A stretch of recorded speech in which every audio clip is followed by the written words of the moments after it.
Hello and thanks for joining the midweek edition of Journalist Hangout. I'm Ayodele Uzubaku. Today on the program, Secondus asked President Buhari to resign, loud Oshibajo, as Aisha Buhari tells politicians to respect the constitution. Ikotekwane comes alive as Akpabio defects to APC. Police Service Commission boss Musliu Smith decries bad image of the police, and later on the show, anxiety mounts as minimum wage deadline looms. I'll be hanging out with Babajide Kolade Otitoju and Ismail Omekudon. So if you are ready, let the hangout start now.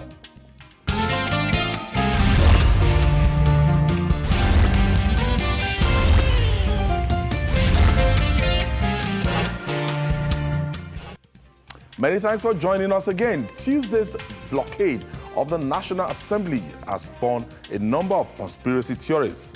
Typical of political saga of this magnitude, the ripples and the blame game trailing it are yet to stop. The national chairman of the People's Democratic Party, Uche Secondus, has blamed the sad development on alleged dictatorial tendencies of President Muhammadu Buhari. Secondus says the president should resign and pave way for the sustenance of Nigeria's democracy. His call is coming amidst commendation on the acting president, that's Yemi Oshibajo, for exhibiting courage to sack Lawal Daura. Meanwhile, wife of the president, Aisha Buhari, wants politicians to operate within the guidelines of the constitution to avoid such skirmishes in the polity. This is getting interesting. A president that is on vacation, the national chairman of the People's Democratic Party is saying that the buck stops on the table and he should resign forthwith. Yes. Does this add up to you? Well, if philosophers talk about the law of intended consequences or the law of unintended consequences, it follows also that there will be the law of intended consequences. So clearly,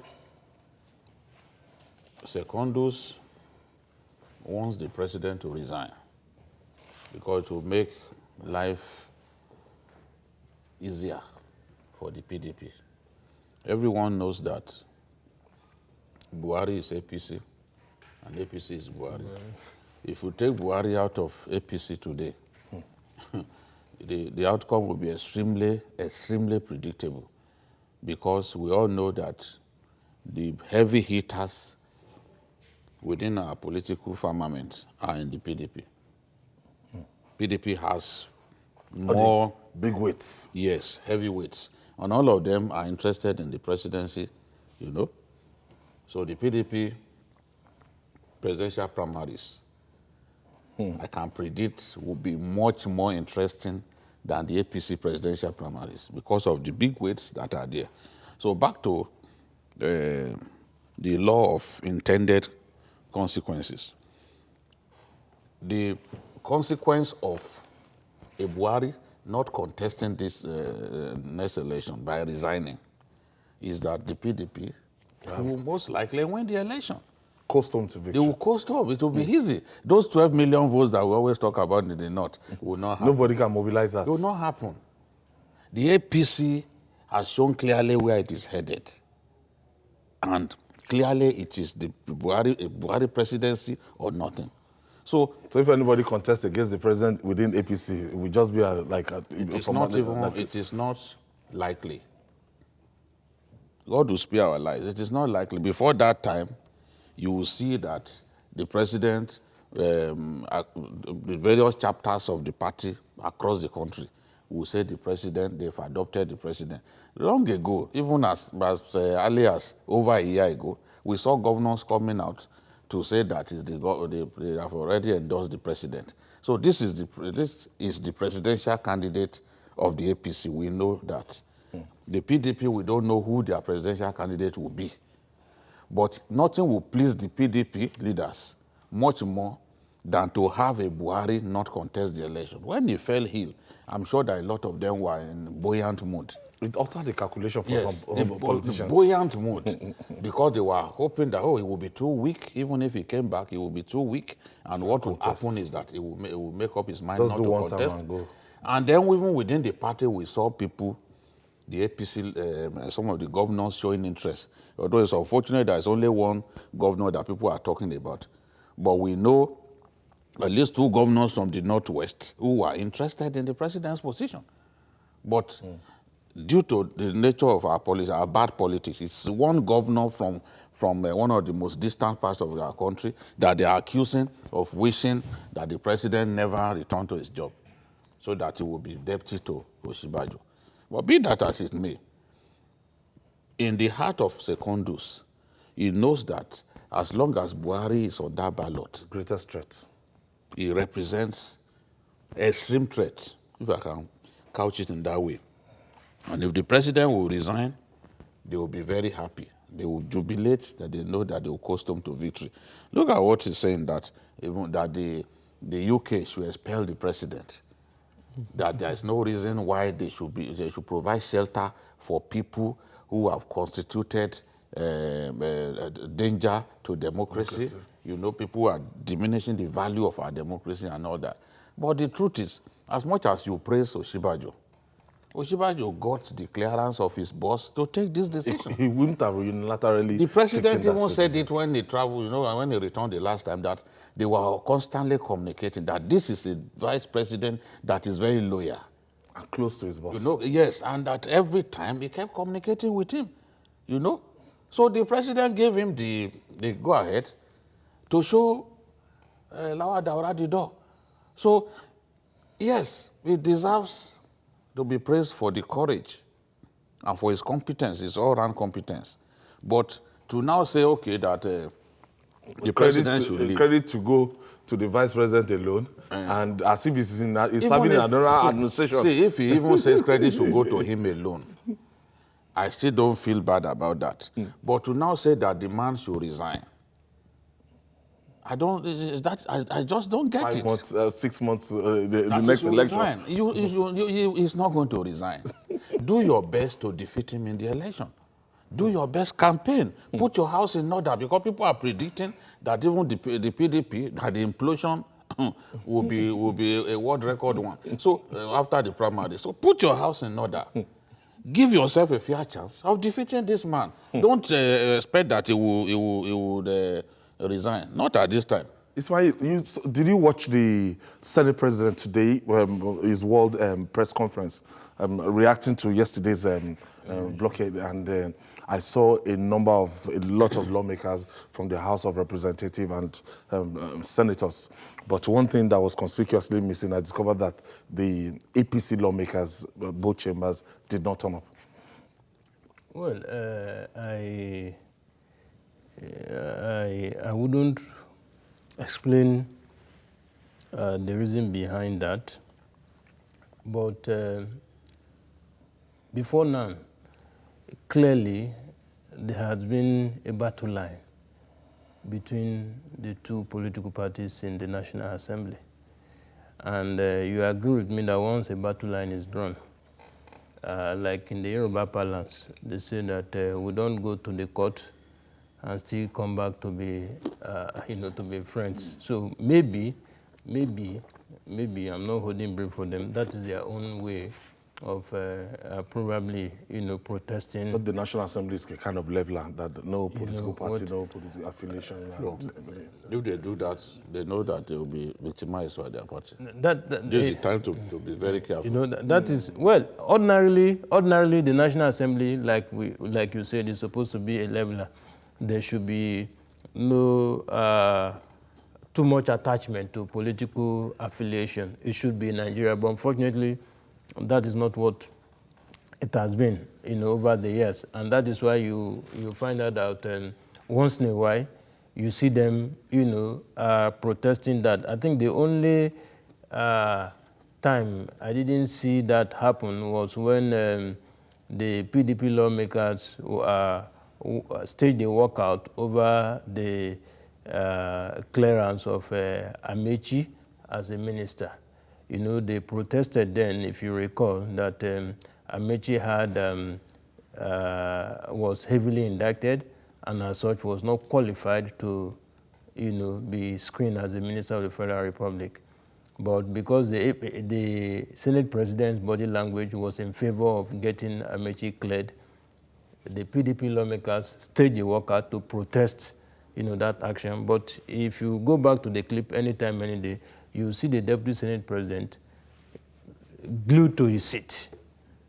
For me, I think that is, nationalistic enough. But apart from that incident, I have never seen where lawmakers, don't too strictly, party lines, especially on issues like this. Don't forget that before yesterday's invasion, PDP had read out a lot of stories to Nigerians saying that, look, this is what APC men are planning, this is what they want to do. They want to forcefully remove the leadership of the National Assembly. They want to do this, they want to do that. So, and if you also read some of the narratives that have been coming out after yesterday's incident, some are making it look as if the invasion was even stage managed by PDP, or some of their, chieftains. So I want to believe very strongly that probably that is their own way of protesting whatever transpired yesterday, and that they are still not in tune with the current leadership of the Senate.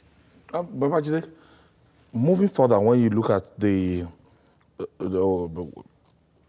wife of the president asking politicians to be careful, and I think the way we are going, the way the politicians are going about these affairs, the sanctity of the Constitution, especially the blockade of National Assembly yesterday, when you look at, it really says a lot about our democracy. Ismail was just telling me that yesterday we had a lot of international people from outside Nigeria that wanted to meet with the Senate President in that same place, and they witnessed what happened yesterday. Well, I like the President's wife because whenever she makes these interventions, you see so much value, in her spoken words. Remember some of what we are witnessing today, the President's wife had predicted. How some people who did not even work for the emergence of the APC suddenly took over the reins of power and influence in the seat of power. And they began to marginalize other people, And she said at that time that if things didn't change, that it would be difficult for her to campaign for the president in 2015. Now what she's saying is that right now, the guidelines in the Constitution should be followed strictly. And she also asked for 35% affirmation in line with the Beijing Conference of 1995, which means it should actually put more women in in governance. More women should get involved. And she's saying that, look, women constitute the larger fraction of people who vote on election day. Therefore, they decide who wins and who loses. So because of that, women should mobilize themselves more so that they will take an active part in this whole project. So that's what she's saying. But I think the little bit that she said about the need to follow the Constitution is the takeaway from her statement. And I would expect that politicians will take this seriously, because so many things get done. Even within the states, people decide when to obey the law courts. At state level, it's happening. At state level, there was a governor who suspended a local government chairman. And the local government chairman went to court and won. And what did we see? The governor refused to reinstate the local government chairman until the end of his tenure, which means that he effectively disobeyed the courts. So there is a need for us to, if we want democracy to succeed in our country, we have to respect the Constitution. The Constitution is bigger than anyone, and Nigeria is bigger than any politician, no matter how highly placed. You know? So that is the message, and I thank the president's wife for Always delivering the always message saying it the way it is. Ismail, the Secondus blamed, the sad development on alleged dictatorial tendencies of President Muhammadu Buhari. Does that description suit Muhammadu Buhari from 2015 to 2018 right now? In fairness to him, because you see, when you judge and you don't judge well, God, the ultimate judge, will also deliver his judgment. To the best of my knowledge, I haven't seen much of that dictatorial tendencies. If I've seen him try to be flexible in some of the things he does. Laid back. But if you say that he's been unable to take quick decisions at the right time, I say yes, I agree to it. As a matter of fact, I want to say this with all sense of responsibility, that if the president were to be around yesterday, Dara will still be keeping his job today. I have Why? that belief. Yeah, because he has done worse things in the past. The IG has done worse things in the past, and nothing ever happened to them. The only thing is that you hear the president complain that, look, I didn't send them. Ben Asuba, I didn't send them. Now, if you did not send them and they have done it, it has come to your knowledge. Why don't you take action? If anything, to show Nigerians that you didn't send them. We're all in this country, when he told us that he asked the IG to proceed to Benue State, and that he didn't know that the IG disobeyed this order. My brother, you are head of a place. You give a supposed subordinate an instruction to carry out, and the subordinate has refused to carry out the instruction.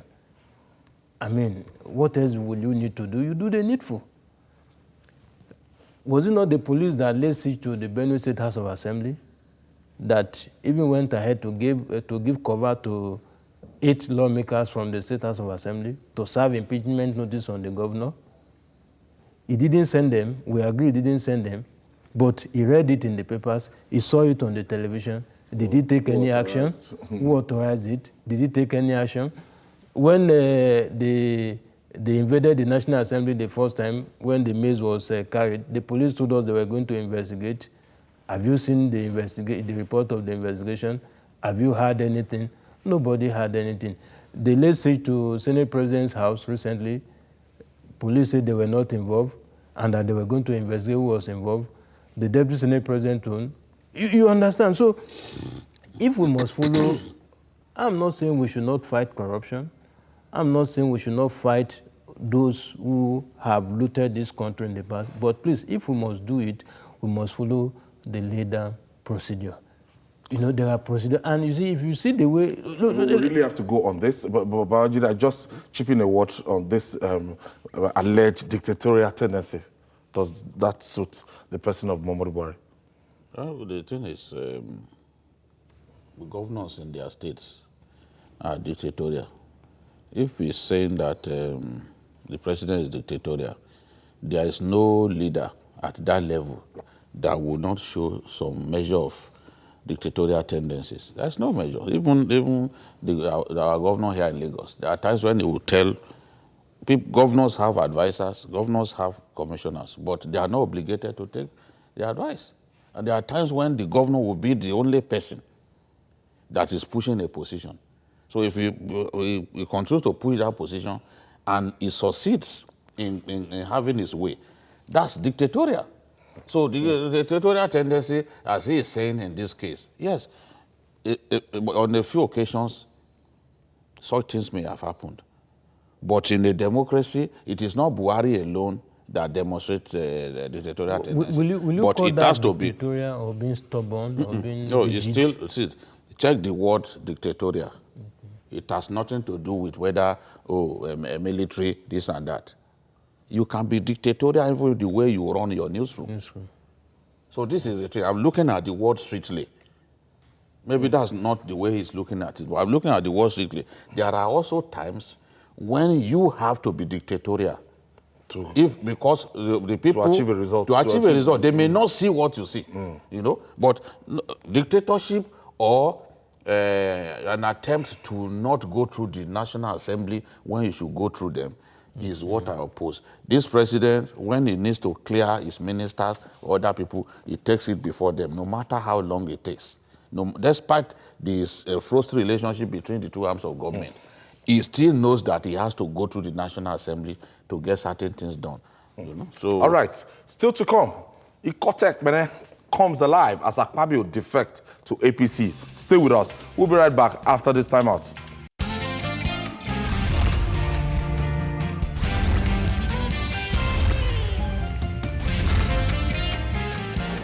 If you're just joining us, you're right on time. Journalist Hangout, we're reaching you live from Lagos, Nigeria. And after many thoughts to be a rumor, what many thought to be a rumor, the big masquerade has danced in public. Senate Minority Leader, former Senate Minority Leader, that's Senator Godswill Akpabio, has finally jumped ship. At a carnival-like ceremony in Ikotekpene, Akwa Ibom State, Akpabio dumped the People's Democratic Party, PDP, for the ruling All Progressive Congress, APC. The defection was witnessed by APC bigwigs, including the national leader, Asiwaju Bola Ahmed Tinubu. Let us give you a tip of what happened at the event.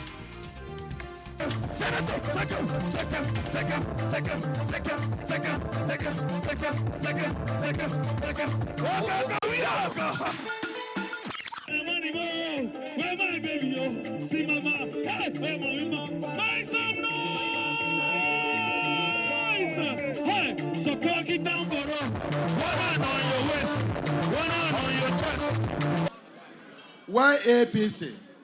In troubled times like this, when a country is at war, all hands must be on deck to salvage the situation. This is a difficult moment for Nigeria. When insurgents are attacking us from Borno, all the way to Plateau, all the way through Borno, Benue State, through Taraba, Adamawa, and even up to Akwa Ibom. In three of my local government areas here, Okanafon, Etimekbo, and Ika. May the souls of those who have died rest in perfect peace. Now, in a period of election, or in a period of national emergency, everybody should put hands together to support the government, to bring peace to people. Senator Akpabio there. I wasn't around last week, but at what point in time did this what point of departure between Akpabio and his godson, Udom Emmanuel? Very early in the administration, very early. I can say that relationship became bad not quite 1 year into the administration, because naturally when you bring in a successor, your own person, what you expect is, one, that person will be loyal to you. That person will continue with your projects, because when he continues with your project, it helps to cement your legacy. But what we've had was that some of the signature projects of Akpabio were discontinued. And everyone knows this. Those projects were discontinued. Like the super highway from Uyo to Ikotekpene was discontinued. 4 points by Sheraton. If you watch this rally, you will have seen this the hotel just behind them, behind the podium. You will have seen the hotel abandoned. When your own godson does that to you, he sent commissioner under you. Yeah, someone that you brought, you favored over those who had served you as commissioners for years. You brought him, he brought him in at the last minute, made him SSG, and then he turned against him. naturally you see clearly that this person does not want to have anything to do with you. And there were complaints. People raised issues about the relationship between the two of them. And clearly, for Akpabio, the refusal to continue those projects is a clear signal. It's a message being sent to him that, look, I don't want to have anything to do with you. Just let me run my show my own way. And I remember that when they had a meeting with Victor Atta, Victor Atta, former governor, over this matter, Victor Atta was saying, look, he's surprised that Akpabio is even saying that someone refused to continue with his projects because he did the same thing to him. He said, I said to Akpabio, what I felt, okay, he said, if somebody devoted and indulged himself in outrageous projects, I do not see why an incoming governor should feel obliged to continue with whatever had been wrongly done.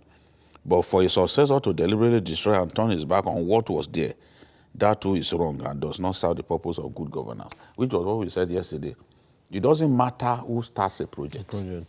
If the project is desirable, is good for the people, then you are obligated to continue it.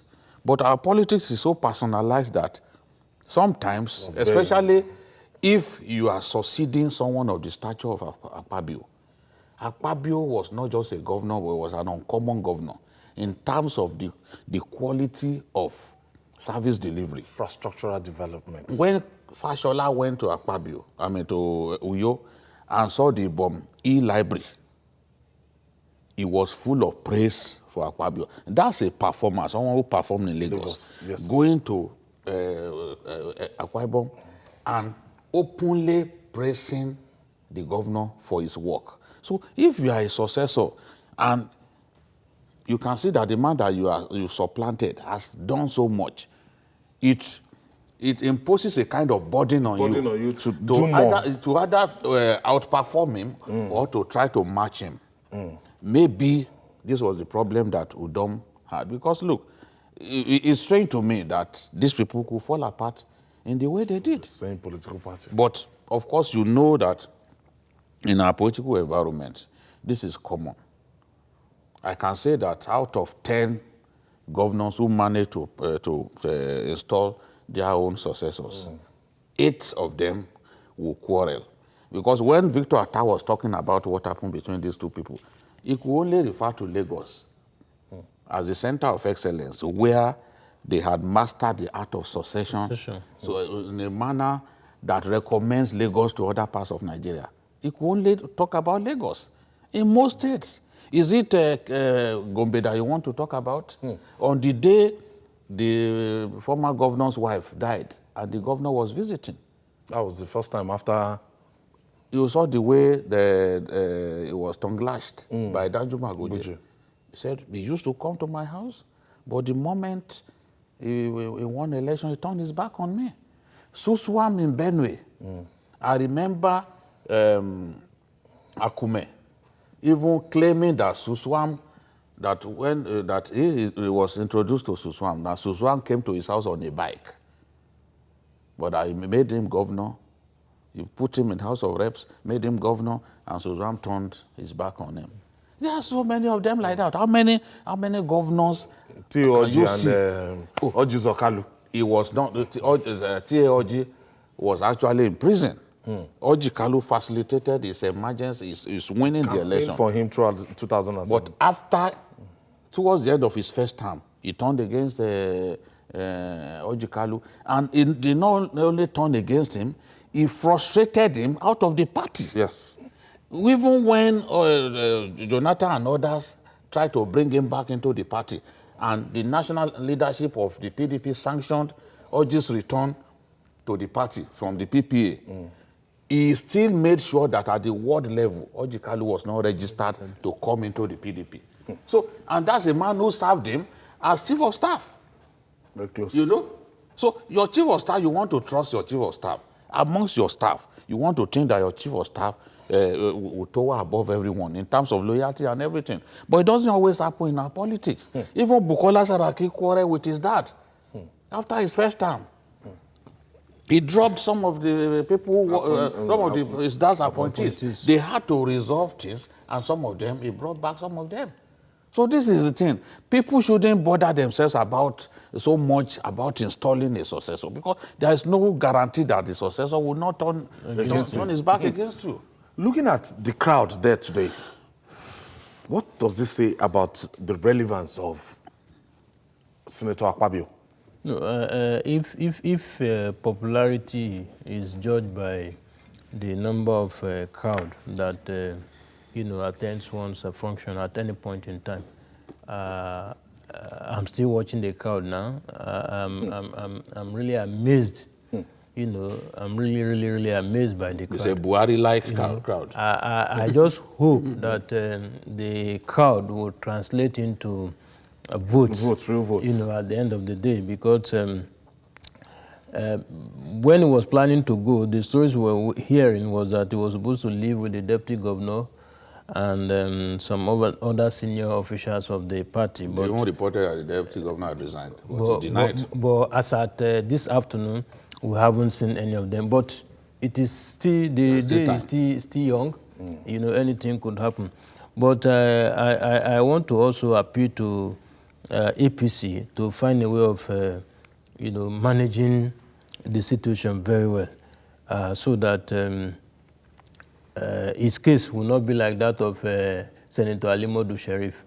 I recall in the build-up to the 2015 election when Ali Modu Sheriff left APC in anger and returned to the PDP. He boasted that he was going to deliver Borno to Jonathan, both the governorship and the presidential. But by the time the election was won and lost, PDP did not only lose Borno State, but the 25% that it was managing to get in the past, it didn't get anything close to it. Because don't forget that Akpabio is going to APC to meet some of his perceived political enemies that had fallen apart with him while they were in, PDP. You talk about Dodoen, you talk about Mana, you talk about Esiman Kire, the former MD of Niger Delta Development Commission. This was a man who was his deputy governor, and they were even plotting to impeach the man. The man got wind of it, and the man resigned. So how they manage their ego and probably forgive each other to work for the success of the party. Akwa Ibom has never been an APC state, so to say. No, but in 2011, I think that was when Akpan Dondo contested against him under ACN. Those who know the state very well and those who read the situation insist that Akpan Dondo won that election because he was very popular at that time he contested. But state power... don't forget the tribe issue of tribe. But it came from a minority. But state power was... it was the one Obasanjo wanted. State power was used to running out of town. Now, Akpan Dondo is still in APC. Since then, he has not. He remained with ACN. Leader of the party. Now with Akpabio coming, that will be part of the. That will be part of the contention. Said something today that they want to win the state, and that under the leadership of my friend Godswill Akpabio, we will win the state. I think they shouldn't have spoken that way, because you are sending a signal to them that you want to give the structures of the party. And that's the meaning. You want to concede the leadership. Nobody knows. We were not there when they were negotiating. But I know that Akpabio is a big player. In bringing an Akpabio into your party, you must have made some concessions, agree that these are the things that you do. It's just like signing a footballer. Before agreeing the contract sum, the fee with the club, you agree personal terms with the player, which is how much will they get a week and all that, endorsement, this and all that, percentage, how do you share? Match bonuses. So they must have made some concessions, because Akpabio's stature is like the stature of a governor, a sitting governor. He's big, no doubt about it. That's why his decision to defect caused tremors within the PDP. No doubt about it. Not just within the PDP, within our political space. Jude, So, let me quickly. So they must have, maybe they told him that they will Give him the make party him structure. give him the party structures to manage and all that. And if that is the case, then people like Odoedehe, people like Sima Ikere, who have been financing the party, don't forget that even before now, that APC in Akwa Ibom was split into 3 factions. Even before now. So he's going into a fractured party. So how he manages things is left to him. Okay, Usman is calling us from Borno State. Thank you for joining us, Usman. Thank you very much, Mr. Ayo. Thank you for waiting. I'm calling from Bauchi, not Borno, please. Okay, Bauchi. Okay, Oh, Bauchi. Yes. Good evening, gentlemen on the program. good evening, Usman. Good evening, Usman. Are you I'm preparing for calling the to election? make my contribution with regard to the yesterday issue. Okay. Actually, we are really disappointed with what happened at the National Assembly. And we wish for our political appointees to be doing their work considering what our constitution allows them to do and not to do. And also, we are always hearing what you people are saying in this very excellent program about the advices you are giving Mr. President, as if he has taken much of your advice, maybe things like this could have not happened again.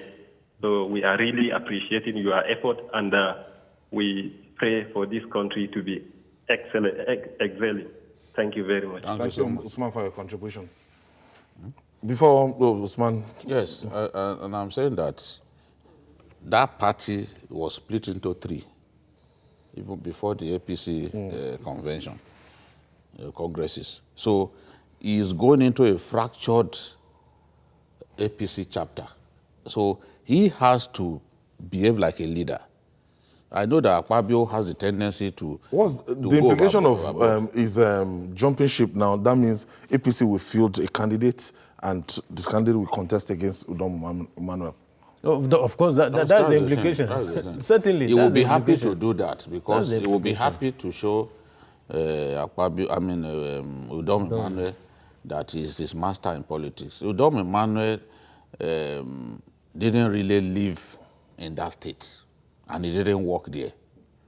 So he is disadvantaged in a way, just like you went and brought someone from the UK to come and run the state. So if Akpabio continues to build a consensus within that party, within the APC, against him, because what I see from discussing with friends and all that is that the PDP, before this defection, the PDP was already losing it, was already losing grip, little by little, in that state. So Akpabio has come to strengthen the APC and put it in a position to be able to not just challenge, but take control of that state if their tactics are right, and if they are able to ensure that everyone jumps in and everyone sees just one goal, which is to take power from the PDP. But if their divisive tendencies continue, if everyone continues to pull in different directions as they've done over the years, then it will be difficult for them to take power from that part is naturally, during the era of President Goodluck Jonathan, former President Goodluck Jonathan, South, and most part of Southeast firmly in control. He's saying that what he Party. wants to do now is not just to ensure that the APC takes that state, but to bring the South to the mainstream of Nigerian politics, which is to ensure that APC wins other states in the South. How possible is that? Because when we went for Bayelsa election, I discovered that other political parties were almost non-existent in Bayelsa states. It's a PDP states, all true and true. When you go to only one local government. It's a PDP state. That is brass. Yeah, it's a PDP state. So the tall order, it's going to be like a tall order. Well, well, it's going to be like a tall order, no doubt. But what I foresee, going by recent happenings and going by what is likely going to play out in the party, what I foresee is that even if Akpabio is unable to deliver the state to APC, I want to believe very strongly that he is going to deliver 25% to the APC in the presidential election. And if he does that, he would have reduced the votes of the PDP and he would have increased, the votes of the APC, because in 2015, APC managed to get a paltry 58,000 votes. 58,000 in the entire state? Against PDP's 953,000. They are in power now. So you can see that. But what I foresee in 2019 is that number of votes is going to shrink.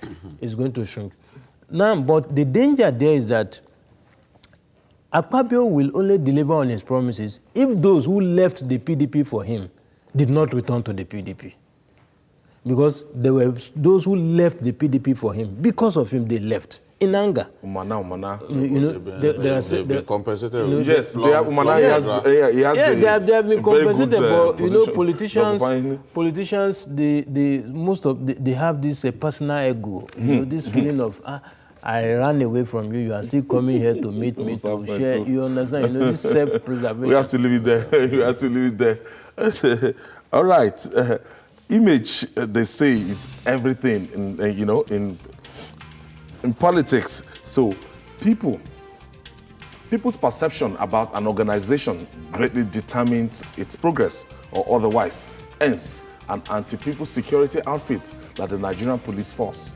Nigerian Police remains the bad light and continues to get a lot of bashing from the public. The new chairman of the Police Service Commission, that's Musliu Smith, is worried about the battered image of the force. Smith, a former Inspector General of Police himself, calls for the sack of recalcitrant officers as the first step in police rebranding. It's going to be a tough work. I don't think that merely going for the sack of bad eggs is the solution. It is the recruitment. Right now, I was reading about a protest by a group of police officers, and they were protesting about people who had just been recruited. That the people recruited shouldn't have been recruited. They are not good enough. They don't meet the standard that you require at that level. So in a situation in which armed robbers, 419ers, never do well generally, find their way into the dumping police. ground. Yes, because for some of them, there's no other job in town. So once they hear that the police are recruiting, they just go there. Oh, I have broad chest. They go there. Some of them are armed robbers. Remember, Partisan said it back then, during Tafawa Balogun's time, that there are robbers in the police. We've seen policemen arrested along with robbery gangs. Well, the latest one now? No, it keeps happening. It keeps happening. In robbery gangs, we see policemen, active members of robbery gangs. And sometimes when they're unlucky, they get caught. We've seen people who were chased out of the police or return to armed robbery because that was where they started their life. So the issue is the recruitment. If we bring the right caliber of people into the police, they will function effectively, they will do the job of policing the way it is done, that will meet international, global standards. But we allow, the police has become so wide open for all comers. If I have a brother who is stubborn, who has been at home for so long, there's no job, and I have a friend in the police who is high up there in the police, I try to get him. Get a slot, so that he gets into the police. All the negative tendencies that he had always demonstrated, by the time he gets to the police and you make the mistake of posting him to a checkpoint, he will start harassing people there. These are the people Look at the way they arrest them. All the illegal things that they do, like storming a nightclub, just to go and pack people, targeting Yahoo boys. Everybody will take to their heels because the police do not want to know whether you are a Yahoo boy or not. Those of you who are enjoying, they will just pack everybody. What is the goal? To extort money from people. So if we want the police of our dream, we have to take the recruitment seriously, just as we are talking about the National Assembly, that if we want quality lawmaking in our country, we have to look at the caliber of people going into the National Assembly. Otherwise, we'll just keep lamenting and we won't find a solution to these problems. So it's not enough to just sack those people. When you sack them and you do not shut the door of the police against bad people, they will still replace the people that you are sacking. So, as the head of the Police Service Commission and someone who had been IGP, Musiliu Smith should be telling us how to clean up the recruitment process into the police, not just simply to weed out bad eggs.